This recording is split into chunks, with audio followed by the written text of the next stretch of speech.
We're constantly being told that technology is going to save us, right? That it'll connect us, even make us immortal. But what if? What if it's demanding something in return? Something like our allegiance. Today we're going to dig into how to stay grounded in your faith when technology seems to be trying to become our new god. All right, let's just jump right in. This isn't some far-off sci-fi movie anymore. I mean, we've got a paralyzed man playing chess with nothing but his thoughts. How? Through a computer chip Elon Musk's company Neuralink put in his brain.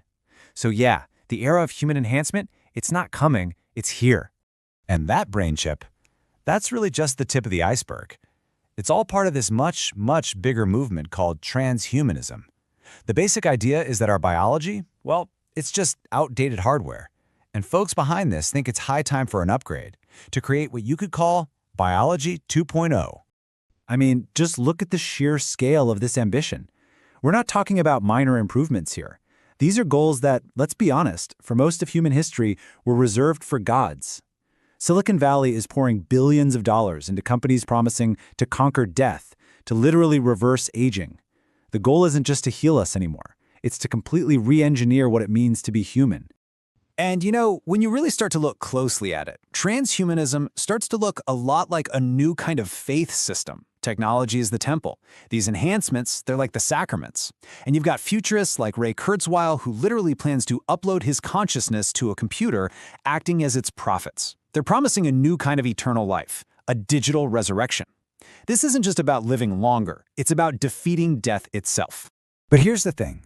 This impulse, this drive to go beyond our human limits, to become our own creators, it's one of the oldest stories in the book. Seriously, this modern quest to become like gods is just an echo of a very, very ancient spiritual rebellion. So at its very core, the Bible tells us that Satan's fall wasn't really about breaking some rule. It was a rebellion of pride, this deep desire to be like God, to be the creator, not the created. And isn't that the same temptation we see playing out right now? The question is, do we accept our humanity as a gift or do we see it as a flaw that we need to conquer? And this pattern of rebellion, it just keeps repeating. The Bible talks about this forbidden union, where these spiritual beings called the sons of God mixed with humans. And what was the result? The Nephilim, these powerful hybrid warriors who basically corrupted the whole earth. See, that ancient story is all about blurring that sacred line between the created and the creator. And today, well, the transhumanist quest to merge man with machine sounds an awful lot like that same impulse, doesn't it? Okay, so this brings us to a huge pressure point for so many believers, the mark of the beast. There's so much anxiety out there about, accidentally getting a microchip or something. But let's unpack this from its original first-century Hebraic perspective, because honestly, it changes everything. Right, so the popular view today often sees the mark as some hidden piece of tech, right? A chip you could take by accident. But a first-century Jewish audience, they would have understood this completely differently. For them, it wasn't about a secret implant. It was about a public, deliberate, and totally visible sign of your allegiance. It was a conscious choice about who you worship. So, where did this whole idea of a mark on the hand and forehead even come from? Well, it was a direct counterfeit of God's own covenant sign. In the Shema, which is a core Jewish prayer, God tells his people to bind his laws on their hand and on their forehead.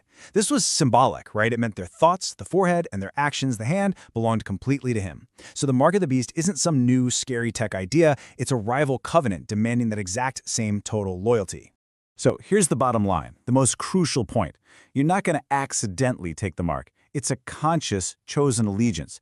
And that whole thing about controlling buying and selling, that's not the mark itself. That's just the enforcement mechanism, the way the system pressures people into compliance after they've already given their loyalty. The real battle is, and always has been, about worship.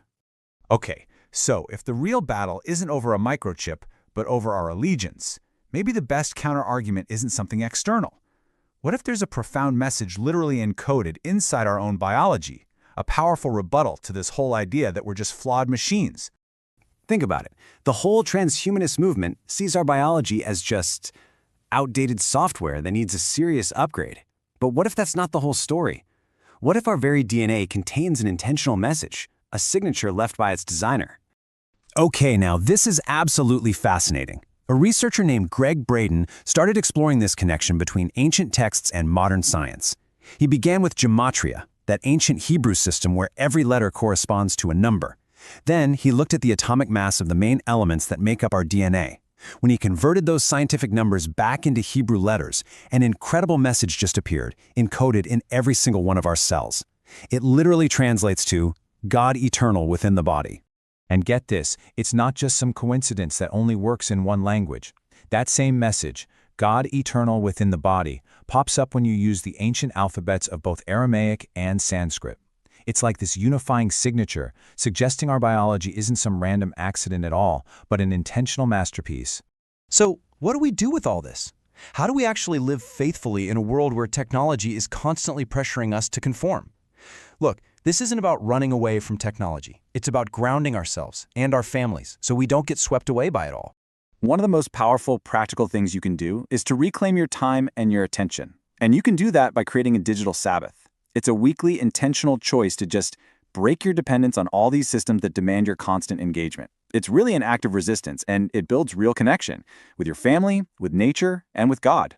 And hey, for all the parents listening, the goal here isn't just to restrict screen time. It's about teaching critical thinking. Try using these questions to help your kids really analyze the stories they're consuming online. Help them see the values that are being pushed by their favorite shows or games. This is how you equip them to navigate the digital world with wisdom, to anchor them against that cultural tide. Because ultimately, everything comes back to this one point. From a Roman emperor demanding worship to some future AI system requiring total conformity, powerful systems will always demand our loyalty.